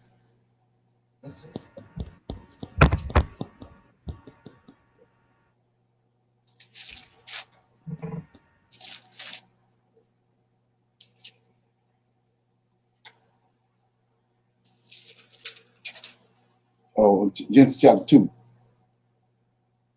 Okay. You got it? Yes. Verse 10. A river went out of Eden to water the garden, and from thence it was parted and became into 4 heads. The name of the first is Pishon, and it is this is it which compasseth the whole land of Havilah, where there is gold, and the gold of that land is good. There is that one also. So this got to be the same place. And so when you go back and look at the history of the West Africa, where they getting? They call it what? The Gold Coast. Oh, right. That's where all the gold was coming from. So you say, what are you talking about? Well, Mansa Musa. Right? Right. Okay, so let's look at that. So how we end up in the slave trade over here? Mansa Musa came on the stage with that pilgrimage. Then he had the gold crown on his head, but it was the finest gold. That's gold from Ophir. He had a crown on his head. He had so much gold, he was throwing it all over the place. That's what brought the Europeans, the greedy ass Europeans, to the West Coast. Right. They came there originally to get that gold. Yes. And then, but like I say, who connect those dots? So then, when they came there, they told them about Timbuktu. Timbuktu was the source where all the gold was at. But they didn't know how to get to Timbuktu. And the Egyptians, they're not Israelites. They was mad at us because we was there anyway.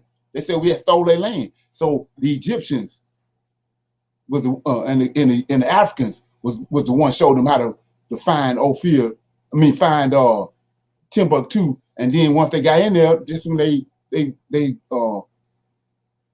found out they was slaves, that the Israelites was there. So when it came for them to need slaves, they came in and got the slaves. So the people that was going to get them was Africans, because they didn't want them there. They say they was people that God had threw them away. So it was all right. It was okay to go in and get them and bring them out and make them slaves, because they God had thrown them away. Yeah. So like I said, then the thing about that is go to Daniel chapter 10 right quick. Like I said, who connect these dots? So Daniel chapter 10. Yes. Okay. It says, like I said, I don't know about nobody else, but when I see this, it jump off the page at me. So it says, he's describing Michael, 10 and 5. Then I lifted up mine eyes and looked, and behold, a certain man clothed in linen, whose loins were girded about with fine gold, or Upas. See that? So could it be the same the Lord of hosts? He the one gave the gold to Adam. So is he not getting his gold from the same place? Huh? Yeah, I would imagine. Okay. Yeah. It's a different type of gold. That's the Europeans went nuts when they saw the gold that Mansa Musa had. All they want to know was the source of it.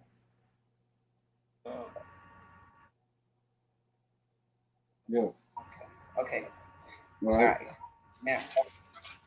All right.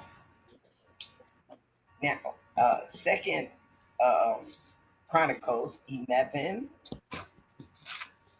There's a story there and I don't know if anybody paid any attention, and it may not be a big deal, but I think it's noteworthy. It's 11 and verse 18. Second Chronicles 11:18. Okay, it says that Rehoboam took him Mahathalah, the daughter of Jeremiah, son of David, to wife, and Abihail, the daughter of Elishba, the son of Jesse, which bore him children, Joshua, Shimei, just verse 18 or what? Well, it started at 18, but if you read on, you're gonna see who else. Okay, after he took Micaiah, the daughter of Absalom, which bore him Abijah and Etah and Ziza and Shelomith, and Rehoboam loved Maachah, the daughter of Absalom, above all his wives, and she and his concubines, for he took 18 wives and 80 concubines, and begat 28 sons and 80 daughters. Okay, and Rehoboam made Abijah, the son of Micaiah, the chief, to be ruler among his brethren, for he thought to make him king. And he dealt wisely and despised and dispersed of all his children throughout all the countries of Judah and Benjamin unto every fenced city, and he gave them uh, victuals in abundance, and he desired many wives. Okay. All right.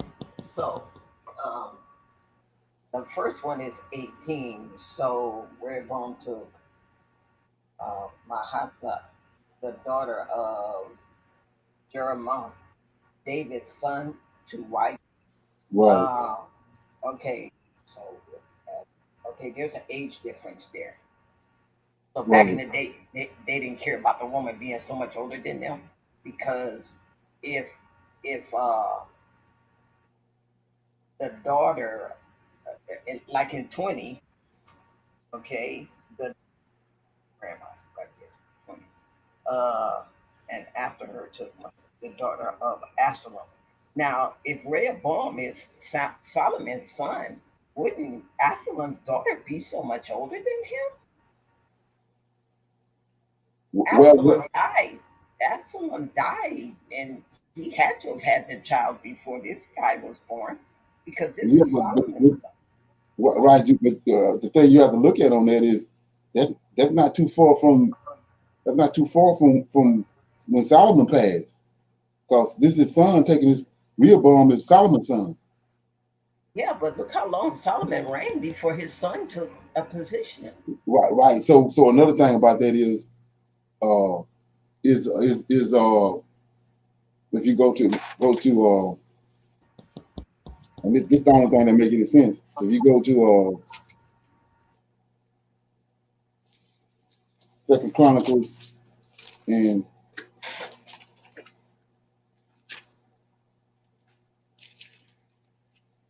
Second Chronicles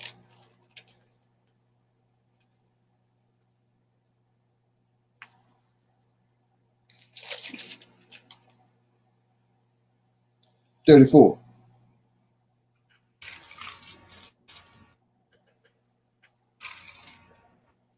Mm-hmm. It said Joshua was 8 years old.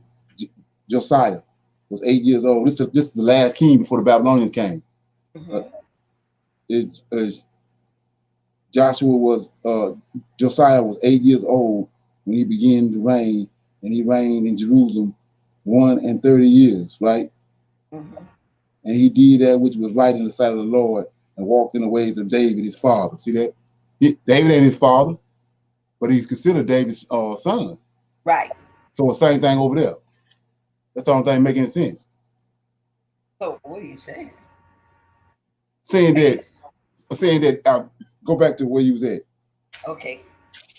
So we're talking about Rehoboam. So I recognize that it says he's. They could say, What verse is it? uh, okay, that's 20, but the one I was one of the ones I was questioning as far as the age concerned. But No, I mean what what chapter? what? Okay, 11, Oh chapter yeah, 11. 11, verse 18. Yeah, well, yeah, starting with that one. Mhm. So you, what he said, based on what I just read, it says Rehoboam took him Mahalaleth, the daughter of Jeremoth, son of David, to wife, right? Right. So whoever that son David was had a son, then he had a daughter, but that all the kids that son had is considered David's brother's kids. It's because David, you know what I'm saying? Like they're doing right here. They're saying that Joshua came long time after David, but they're telling you that David is his father. It's because he's out of David's lineage. Right. Yeah, I get that. Okay, Okay. but I guess my question lies with how did Rehoboam take Absalom's daughter when Rehoboam is he came from David also. yeah, Okay. but Solomon along the way. Jeez, where did I read that at? Right. So that's another one of those things I'm saying that they got us all construed and twisted up on. So Okay. go to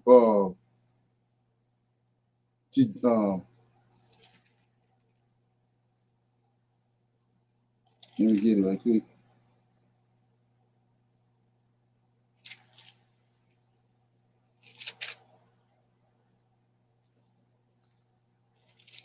I'm in Genesis chapter 11. Okay.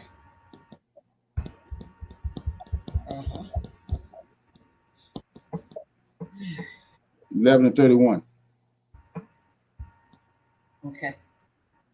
So Terah took Abraham his son and Lot the son of Haran his son's son and Sarah his daughter-in-law and his son Abraham's wife, and they went forth. So Sarah and Abraham got same daddy, same mama. Hmm? Yeah, it says, and Terah took Abraham his son, right, and Lot the son of Haran. No. Sarah is Abraham's brother daughter, Right. Yeah. and that's who Abraham is her cousin. Right. But they got us all twisted up and got us all taboo on that. So let's look at that. So go here. You know, I ain't trying to do this, but I'm just showing you how it was going down in the Bible. But it says, man, I forgot where I was going to. Oh yeah,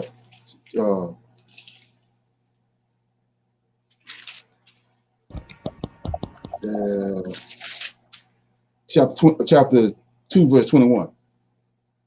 2 and what? Genesis 2 and 21. Okay, 2 and 21. Okay. Got it. You got it? Yes. And the Lord God caused a deep sleep to fall upon Adam, and he slept, and he took one of his ribs and closed up the flesh thereof. So, and then he made, in 22, and the rib which the Lord God had taken from man, made he woman and brought her unto him. So the woman he made from Adam come out of Adam. Right. See that? And then, so anyway, so then 23, Adam said, this is now bone of my bones, flesh of my flesh. And she was called woman because she was taken out of man. And then it says, he said, bone of his bone. So ain't Sarah bone of Abraham bone? Mm-hmm. See that? Yeah. So, but like I said before, they got us all twisted up on something else. On doing, they got us doing the most.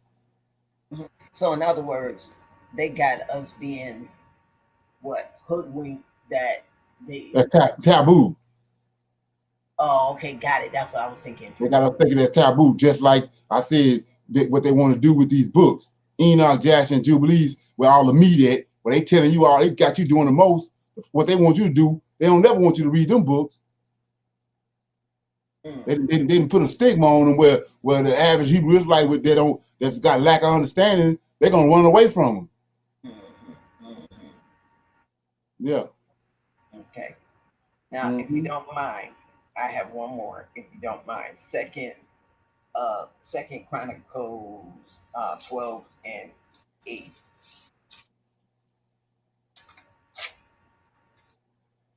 Okay, so let me see. Second. Okay, so now, okay.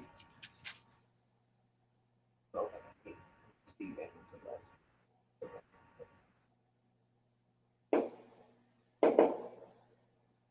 12 and 8. No, that's not right. I can't. Oh, wait a minute.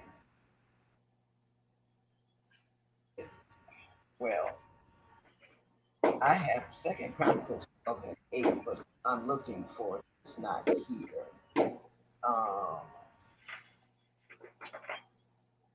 Geez. Okay, so let me just go over to the.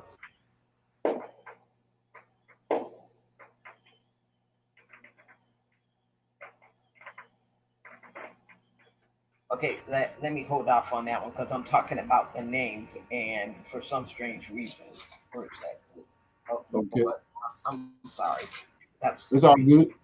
It's all good. Oh, 3. Yes, 3. 12 and 3. I'm sorry. Okay. Can't use a pencil. I can't keep on write that. It says with 1,200 chariots and 300,000 horsemen, and the people were without number, they came with him out of Egypt to Luban and the Shemans and the Ethiopians, and they took the fenced cities which pertained to Judah and came to Jerusalem. Okay. So now the people that came with Egypt, let me see, number 3. Yeah. Okay, the Lubans. The I am. Does that mean the giants? And Yeah. I know you taught on that before. Right. Yeah, them giants. The giants. We see where they're coming from out of Egypt, and we know that's where. We know in Genesis chapter 6 that's where it came down here. Okay, so I think my question here is, since we established once again that these are giants, the Mayans, is it a possibility that since Ethiopia was with them, that's supposed to be the Ethiopians? Now Ethiopians is come from Ham had 4 sons, and the Egyptians is where the giants came from. I mean Mizraim. Ham had a son called Mizraim. That's where the giant lineage come from. Okay, so even though so there's no Ethiopians don't have that type of DNA, huh? Yeah, they got it in them, but they know if you go to chapter 10, verse 6. Okay, verse 10. Okay. Verse 10? Yeah. Okay. No, verse 6. Chapter 10, verse 6. Genesis. Oh, okay. Okay. You got it? Yes. The sons of Ham, Cush, and Mizraim, right? Mm-hmm. Put and Canaan. Cush is the Ethiopians. Mm-hmm. Okay. Oh, okay. Got it. Mizraim is the giants, right? Yes. Now go to verse 13. Uh-huh. Mizraim begot who? That's the guy you just read. Yeah. Okay. Okay, we good. All right. Thank you.